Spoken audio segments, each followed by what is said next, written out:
conocer el horario de la transmisión del día de hoy. Llegó el momento ya de darle a conocer la información deportiva.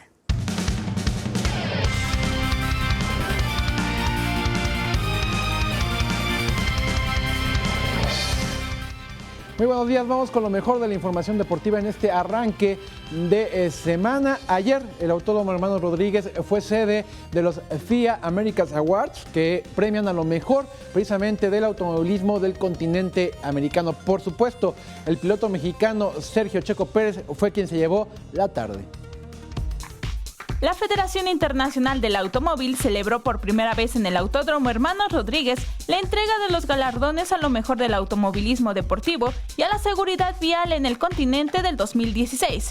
Entre los galardonados más distinguidos estuvo el piloto mexicano Sergio Checo Pérez, quien recibió el reconocimiento por su destacado año en la máxima categoría del automovilismo de la Fórmula 1, así como el jefe de gobierno Miguel Ángel Mancera, quien recibió el reconocimiento por la mejor iniciativa del año de América en movilidad.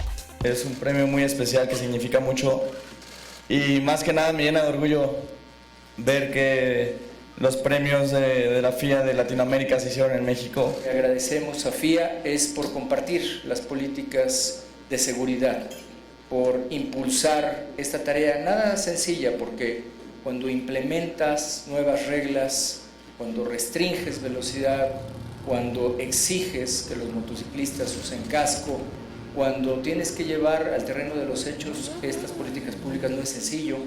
Hay mucha gente que no le gusta, pero el resultado está claro. Tenemos 20% menos de muertes en la Ciudad de México. En la gala estuvieron presentes Jean Todt, presidente de la Federación Internacional del Automóvil, José Abed, vicepresidente FIA, además de Carlos Slim Domit, miembro de la FIA, y por supuesto el embajador del Gran Premio de México 2016, Emerson Fittipaldi. Con imágenes de Jorge Barajas, Viana y Zárate,